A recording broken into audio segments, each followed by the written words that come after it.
had a long history. You were a member of Parliament for, I believe, 17 years. You went through a number of party incarnations. You were the party whip as well in there. Then you were the interim leader of the Maverick Party, but now you're kind of a statesman, I think is the best term I could put for it. Well, I guess some people are calling me the founder. I guess that's better than flounder, but yeah, I mean, myself and a small group, as you know, got Maverick Party started about 2 years ago. We morphed, if I can call it that, out of the old Wexit Canada Party. We completely changed the philosophy and the mission statement and the principles and the policies and pretty much everything else. And when we formed the Maverick Party about, I don't know, 20 months ago, something like that, less than 2 years ago. So it's been quite a journey, and I've enjoyed it. But now we've handed it over to our new elected leader that the members elected on the 14th, Colin Krieger. And thank you for coming to our event. Well, no problem. No, I was there to cover it, and I've had Colin on the show to talk with him. It'll be interesting to see how that party develops. And I want to talk a bit about that. I mean, you were involved in, grassroots party development way back from the Reform days. I was a young long-haired guy knocking on doors for Art Hanger way back then. But it's a lot of work, and it's difficult, and it's hard to gain traction. Right now, and provincially, I've mentioned that before too, because now provincially we're into a federal or a leadership race here. We got 2 leadership races going on. But those really suck the oxygen out of any alternative movements. That's the potential period of renewal for either of those parties. People think they could be reformed, think they could be fixed. And sometimes it does fix a party, sometimes it doesn't. But boy, it really drains the market dry, I guess, for those alternative movements. Yeah, it certainly sucks the oxygen out of the room, as they like to say. We've got the CPC, the Canadian Conservative Party of Canada, running theirs. Of course, that's been underway for a bit of time now. Personally, I was, very dismayed, I guess, by the fact that they disqualified a number of candidates. I thought it would have been a better open race with more alternatives for Conservative members. Hopefully that doesn't happen with the UCP race, which is not yet underway. But my understanding is this week they're striking a committee to decide on the rules to replace Mr. Kenny, Premier Kenny. So we'll have to see how that goes. I mean, from my point of view, and it'd be interesting discussion, because you used the word renewal. And I think that both the Conservative Party of Canada and the United Conservative Party of Alberta have quite a task ahead of them in trying to not only win the support and unify their own parties and the membership of those parties, which are incredibly fractured at both levels, but also to attract and unify, in the case of the UCP, Albertans.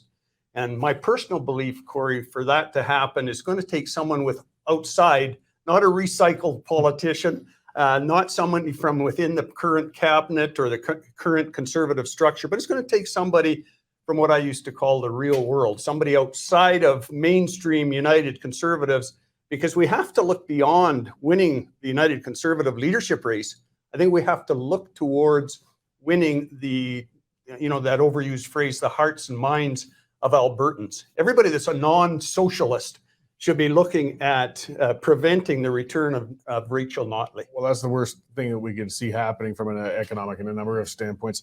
I think David Price, I don't know if you know him, but he's going to be chairing that committee. He's a young fellow. He was involved quite a bit in the Wild Rose in the past, and a very good principled young man. So it's a good sign, because he really sticks to the rules on things that they will come up, because they had so many questions with the last leadership race.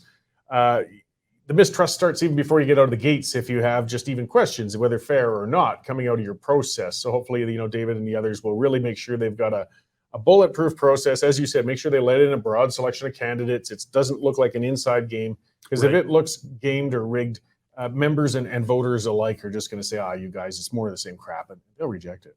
Well, and you certainly drew attention to that as the party went through all the machinations towards voting, or the reveal of the vote, the mail-in vote for Jason Kenney's support or lack of.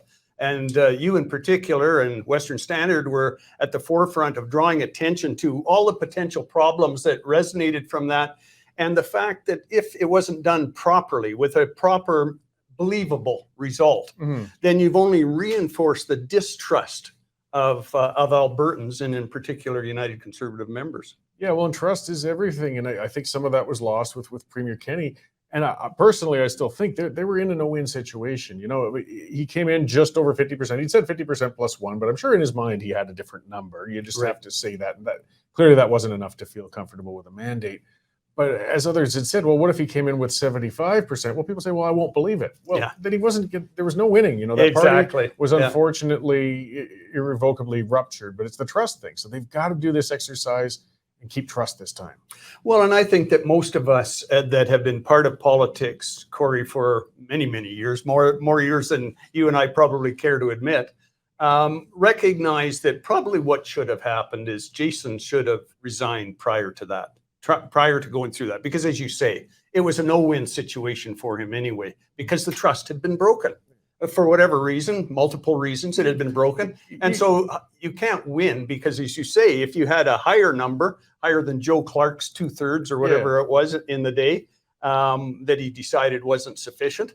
So if he would have had a higher number, it wouldn't have been believable. And if he came in lower than that, then he was forced to resign anyway. So he probably should have just resigned and started the process 2 or 3 months ago. The party would have had more time before the next election to get a new leader in place and start to build momentum and hopefully unity amongst non-socialist Albertans. Yeah, well, that unity thing. And so, I mean, I'll pivot a bit to the federal front. We got a race going on there. And as you said, I mean, one of the things we never really did find out exactly why. A couple of those candidates apparently came up with the signatures, came up with the deposits, but the committee just still said, no, we'd rather you weren't taking part in the race, and they disqualified them. And right off the bat, again, that it just makes it sound like an inside game. And that really, particularly I think with conservatives, frustrates them pretty fast. Absolutely. And it should. I mean, it leaves a bad taste in all our mouths when you see, you know, a small little group that forms the committee to run the leadership race of a party. It doesn't matter what party it is. And if they're the ones making the decision of who gets to run and who doesn't, who gets to take their message, their vision to the membership and who doesn't, it doesn't sit well with your rank and file membership. That's going to hurt membership growth, hurt retention of members as they move towards the September voting day. I think, there's going to be memberships, obviously, that will expire between now and September. And when you start to sow those seeds of distrust, it's incredibly hard to build it back.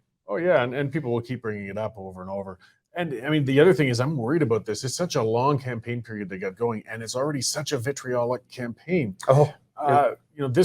You end up with a solid winner, but you have a lot of people marching out of the room when you've had such a hostile and personal sort of campaign, and they've still got months to go. I'm really worried about what's going to be left of that party, no matter who wins it at the end of this. It's a real concern. And that's an excellent point. And as we head into the UCP leadership race, to get back to the provincial side of things, Corey, I hope that they learn a bit of a lesson from the federal party and say, like, we don't want to behave like that.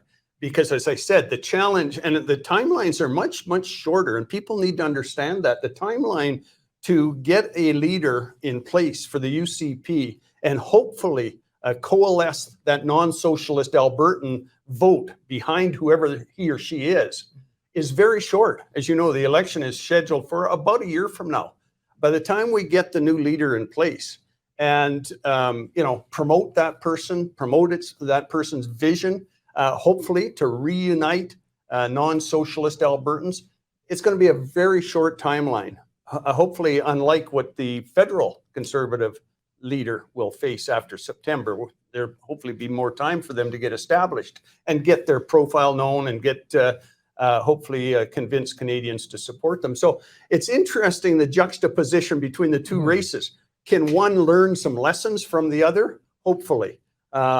Certainly this vitriolic adversity that we're seeing between the supposed front runners at the federal level hopefully will not be transmitted to the provincial race once it kicks off. Well, yeah, provincially and federally. I see somebody else, mention the PPC, and of course there's Maverick as well. Like, they can't forget there are others waiting the wings. So if you've got 20% of your membership disgruntled or more after such a personal race, they will go somewhere else, and it's gonna cost you. And likewise in Alberta, we have the UCP, but Paul Hinman, of course, is a very credible person with the Wilders Independence Party out there. He'll welcome frustrated UCP members if they should come about, as with some of those newer parties on the scene. So they're not forced together for a lack of alternatives. These guys have got to, especially at the provincial level, as you're saying. Yeah. I mean, I've lost count of how many parties there are that are vying for provincial votes. That's why I say that I think, as someone that really worries for my grandchildren about the potential for a Rachel Notley socialist return to Alberta. I mean, that's why I came out of retirement to start Maverick a couple of years ago. That's why now I'm actually supportive of a sort of a non-traditional conservative candidate for the UCP race once it kicks off. And I'm doing everything I can to encourage Tarek El-Nega, who was one of our leadership candidates for the Maverick Party, and he certainly won a lot of hearts and minds, because what we need, I believe, Corey, is someone that can unite the non-socialist Albertan vote behind the UCP. I mean, whoever wins that is by extension going to be the premier, at least for a short period of time till the next election campaign. And so what we need is someone that projects beyond conservatives, social conservatives, fiscal conservatives, red Tories, progressives, whatever. The elusive Big Tent. Exactly. Yeah. And because a lot of folks out there that vote do not vote along party lines. They're looking for someone new, someone that can bridge the gap between rural and urban, someone that can expand the UCP appeal way beyond the conservative base to include libertarians and others. That might be attracted to a new face, a fresh face with some fresh ideas for Alberta. Well, that's what I'm seeing. Like I see Sarah Lindquist, some of the names we're seeing already, say Peter Guthrie, Todd Lowen, or Danielle Smith are the best bets. And there's a number of other names coming up. So far, it's just been Danielle Smith and Brian Jean, who have formally declared. We're looking at perhaps some cabinet members coming out. As you said, we're always saying we want a fresh face. But boy, it's tough if you don't have the network and the party mechanisms and the connections and the money, of course, to crawl through that. But I mean, I also see that same appetite with what we're seeing right now as retreads. And I don't like to knock. I love Danielle. I think she's fantastic, exactly. But I'm not sure if she's going to be able to win that. And, Jean's been and gone. And I would say somebody like Tarek or another like that. Right. How do you break through that wall and climb the ranks? People want that, but at the same time, it's very difficult to win. It is. Although I do believe, and I'm by far not a digital guru by any stretch, Corey. I don't know how proficient you are with social media, but I'm told, and I take some heart from the Freedom Convoy.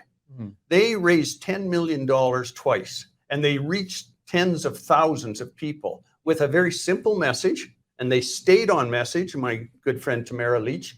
So I think there is hopes in today's day and age that wasn't there when you and I were building parties. Well, that's part of it too, absolutely. Like way back with Reform, for example, I mean, you had to work the ground. You had to literally phone people and nag them. If you caught them at home, they didn't have a cell with them all the time, so you had to bug them during dinner. Wasn't invented yet. You were at least not for affordably, and you were. You'd have to door knock, you'd have to do mail-outs. They were expensive. They were time-consuming. I remember volunteer nights, sitting there burning the cigarettes and drinking the beer and stuffing envelopes all night. Yeah.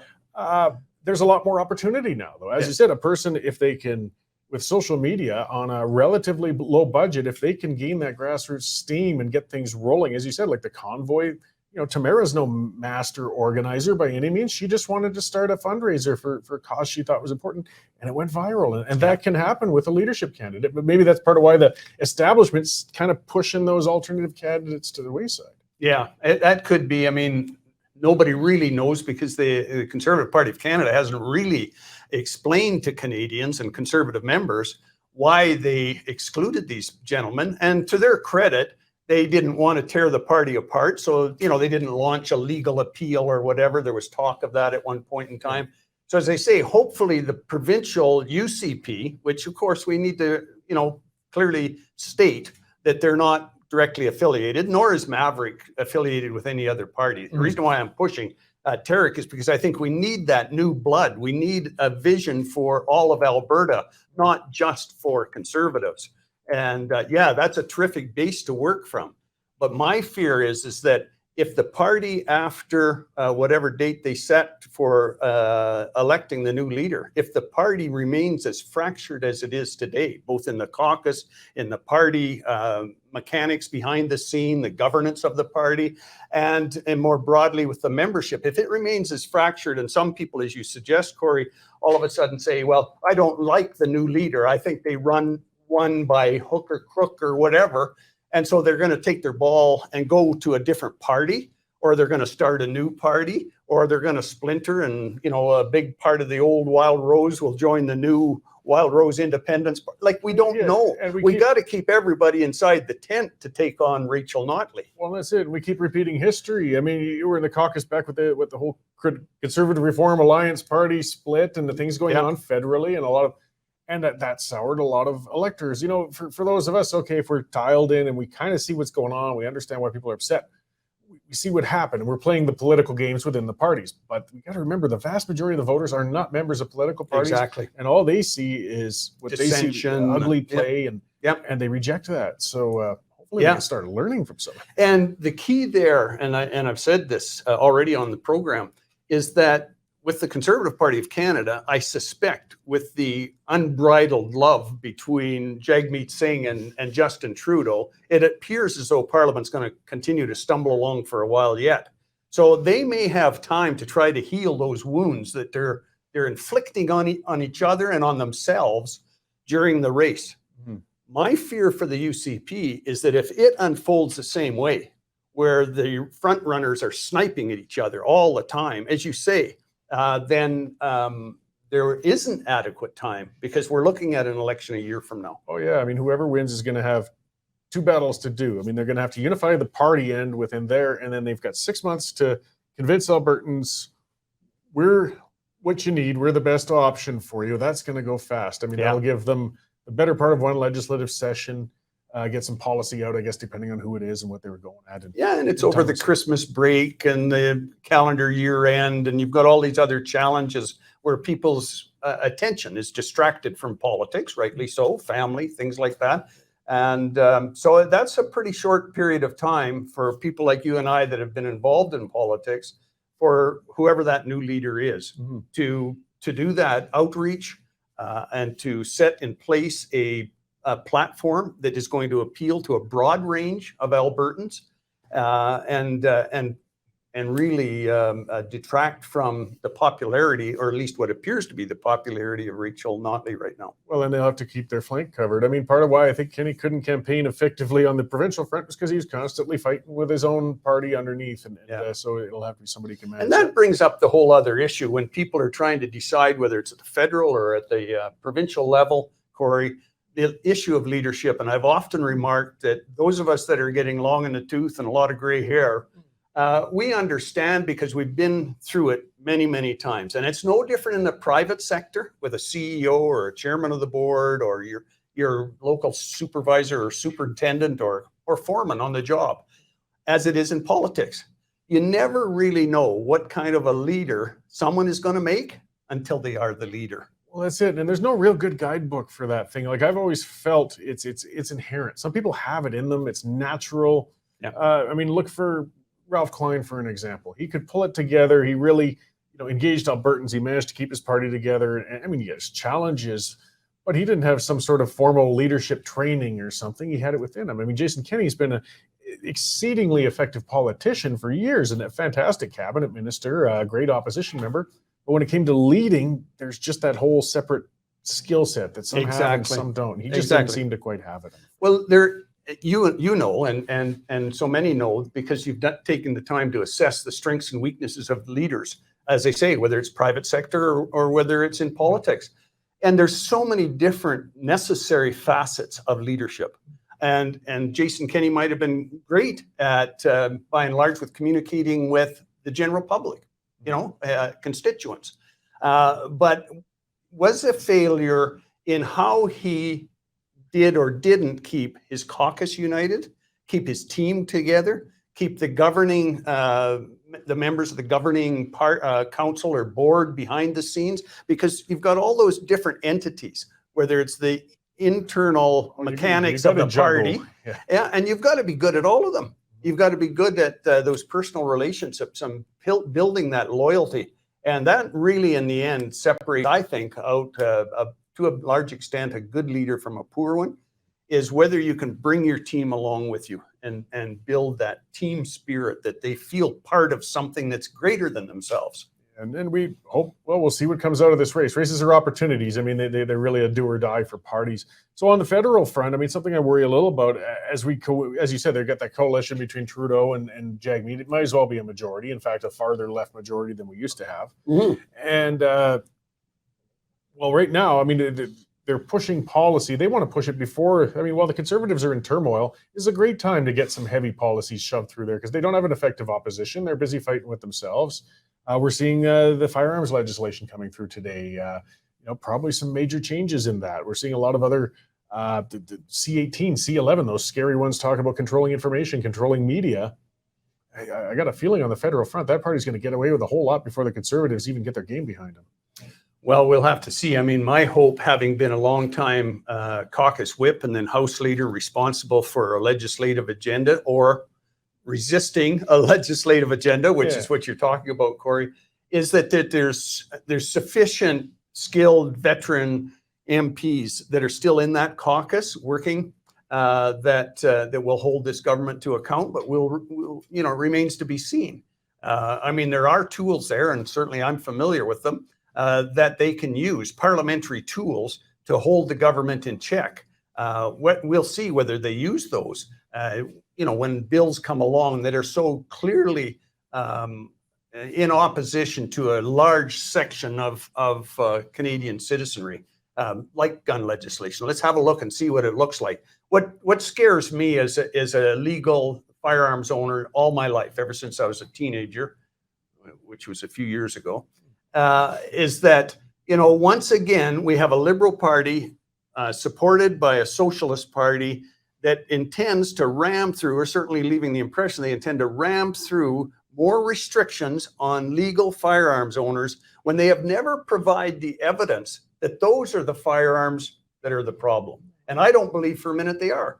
When I was in Parliament, we asked continuously for Liberal governments of Jean Chrétien and then Paul Martin to provide evidence of the guns that were used in crimes.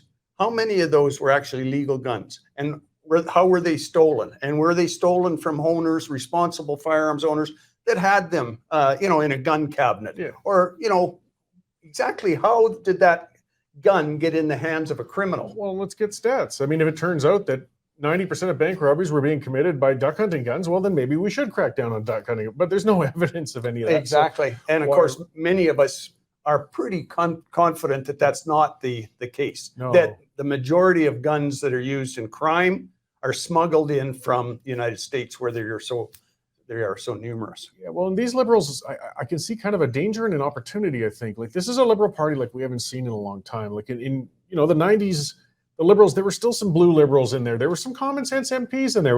Might be gagging a little to admit it, but guys like Dan McTeague or even David Kilgore, who recently passed away, but he was actually a great advocate for Alberta as a Liberal Party member. But those moderate and pragmatic Liberals, you don't see them anymore. This is a hard left party, but I see that as a danger in putting legislation through, but it also could be a force to unite then a common sense conservative movement to unseat these guys. Opposition, yeah. One of the best examples I've used, Corey, in the past on that front is someone that became a good friend of mine that was from outside of politics, and that's David Emerson. He had built an incredible career in the private sector as a leader, and he really, I don't believe, really intended to enter politics. He got a phone call one day when he was in Vancouver in his office from the Prime Minister at the time, Paul Martin, and said, the country needs you. We need someone like you from outside of politics that only would only do it, would only get involved in politics because of a desire to serve. So all the right reasons. And so David stepped forward. And as you'll recall, there was a huge controversy after Stephen Harper and myself and others orchestrated the defeat of the Liberal government under Paul Martin. And then Stephen made the offer for David Emerson to cross the floor and actually I think it's the only time in Canadian history that's happened, where a sitting cabinet minister, not just a member of parliament, crossed from a defeated government to the new government and went right into cabinet. What a great thing it turned out to be, though. I mean, I was there in that first parliament as Prime Minister Harper's whip. I worked closely with all the cabinet. And I can tell you what an advantage it was for us to have someone of the stature and the skills and the experience, private sector experience of David Emerson. And, you know, so it was the right decision, a nonpartisan decision to welcome someone like that into the cabinet. And that's why I'm suggesting someone like Tarek El-Nega. I don't know whether Tarek is the be all and end all and will be a great leader or not, but we need someone like that that has the reach beyond the Conservative Party in a nonpartisan way to attract Albertans. When there's some of that tough irony to have partisan unity at the same time as somebody who can go beyond those lines. I mean, is it a pragmatic floor crossing or is it an opportunistic floor crossing? Exactly. There's two different kinds altogether. Yeah. Well, lots to watch and lots to cover. Boy, that went fast. But well, thank you so much, as always, for having me on the show. I'd love to come back and we can talk more. We can, yeah, because I think there's more to cover and we got a lot unfolding. I really appreciate that voice of experience from in there, because as I said, we keep running in circles on the hamster wheel here, and you know, one of the ways to try and avoid repeating these same mistakes over and over again is to speak with some other folks who've already made some of them, so we can get on to some brand new, fresh mistakes instead. I know I've made my share of mistakes. Oh yeah, and the successes too. Hey, you know, point out what worked. So great. Well, thanks for coming in, Jay, and I'm certain we'll be talking again soon. Thanks, Corey. All right, I enjoyed it. Thanks.